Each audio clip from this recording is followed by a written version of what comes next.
Hey everyone, this is Essay Writing Made Easy Part 3, and I'm your instructor, Hassan Goplani. Today we're going to be covering connecting and perfecting your essay. And in this section we're going to be dealing with incorporating research into your paper, different strategies to achieve flow throughout your paper, writing introductions and conclusions, and revising your paper. So regardless of what your research says, it's up to you, the writer, to connect it to the thesis. There are generally two main ways to use research to support your thesis. You can quote the research first, and then chime in with how it connects to your thesis. Or you can state your opinion, comments, or observations first, and then you can use research to back it up. The first method is generally used to link different sources of research together to prove a point. And the second method is generally used to lend credibility to a point that you're making. One of the best ways to incorporate research into your paper is to either quote or paraphrase the research.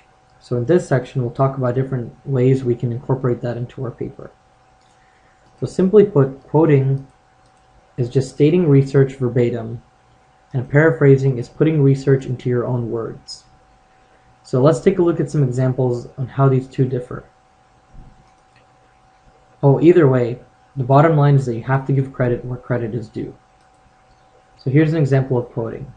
Abraham Lincoln was quoted as saying, "Chocolate milk is a drink of champions." Lincoln 23. Using the quote, one can infer that drinking chocolate milk makes you awesome. Now here's an example for paraphrasing. Chocolate milk is widely considered to be the champion's choice of breakfast. Lincoln 23. Therefore, if you choose to drink chocolate milk, you are a champion and by extension, awesome. Paraphrasing is generally used when you're using a quote in a long sentence and you need to modify the quote to make it fit the flow of the sentence. Either way, regardless of whatever you choose, you have to give credit where credit is due. Now, one of the best ways to make your essay top-notch is to ensure that it has flow. Flow is kind of like the catchy beat in a pop song. It ties the whole essay together. So it keeps the reader reading simply because each part of the essay meshes in perfectly to the next. One of the best ways to achieve flow is to tell a story. Stories tend to follow a timeline and may jump here or there for dramatic effect. Make it easy to follow so the reader wants to continue reading. This is tougher to implement in a research-heavy essay, but when writing an essay over a historic event or the evolution of a topic, it's one of the best ways to get the point across. If you can verbally tell someone the story of how, say for example, Post-it notes were invented, then you should be able to structure your essay in a way to achieve flow. So now we're going to talk about introductions. So introductions are meant to provide context for a paper. It's like the beginning sequence in a movie. It helps you know what you're getting into. Now some of you are wondering why should we write the introductions now, after the rest of the paper has been written? Why not at the beginning? The main reason is that the introduction is a lot easier to write when you already know what point you're trying to make. The introduction is a hook that enables you to reel your readers in, so it's best to get the right lure for the right situation. The first thing you need to do in an introduction is grab the reader's attention. You can do this with a story, a quote, and an anecdote or a bold statement. Once you've grabbed the reader's attention, you have to set the scene for the thesis. And you can do this by providing context and then also placing your thesis at the end of the introduction paragraph. This section of the introduction basically is what helps you transition into the rest of your paper. So now we're going to talk about conclusions. Conclusions are meant to close out the essay in a really easy and bold fashion. It's like the ending scene of a movie where the protagonist starts to live out the rest of their life after a struggle. So there's different ways we can do this. One is to call attention to the big picture. Put the essay in a larger context. Show people how the main issue presented by this paper relates to the world at large. For example, if the paper is about a certain country's dependence on oil, bring up the fact that energy demands are increasing all over the world and the need for a solution is becoming greater and greater by the day. Another strategy for conclusions is to ask the reader to look forward to the future.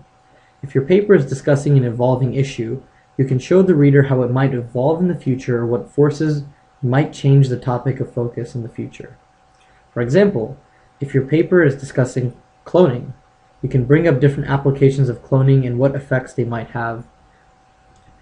Now that you're in your conclusion and introduction, now it's time to edit your paper.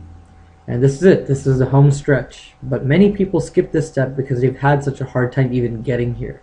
But this is the step that can either make it or break it. With a few simple techniques in a few minutes, you can turn your essay from a sputtering, burned-out car into a well-oiled, tuned-up speedster. So here's a few tools you can use to edit your paper. The first is called the speech test.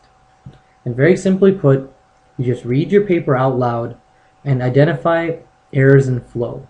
Anytime you get caught up or you get stuck reading a sentence, go ahead and highlight it. You can get back to it and change that sentence to make it work a little bit better. The next thing you can do is called the backwards reading test. Read the whole essay backward, word by word, and this will help you identify spelling errors or any errors in capitalization or punctuation. You don't necessarily have to, read it per se out loud, but you can definitely read it and it'll help you find different errors in this way. Spell check. I know it seems obvious, it's built into most word processing softwares, but please don't just do it once, do it multiple times. This should be the last thing you do before you send in a paper. Oftentimes after you make edits, you may accidentally make spelling mistakes in those edits, or you make grammar mistakes in those edits, and they don't get caught because if you only run spell check once, then you're not going to catch the new errors that have popped up. This next method is called the highlighter method. Highlight nouns in one color, verbs in another, and pronouns in another. Make sure each pronoun can match a noun, and each verb points to the right pronoun or noun. And lastly, you can do the friend test. Just have a friend or a peer read over the paper. A fresh perspective always helps in figuring out where a paper can use improvement. So now we've gone through all the different steps of how to write an essay. Congratulations for making it this far. To really make sure you get the most out of this class, be sure to complete the milestones. It will really help you implement what you learned. Also, keep a lookout for the essay writing cheat sheet. It should be up on the Skillshare page soon.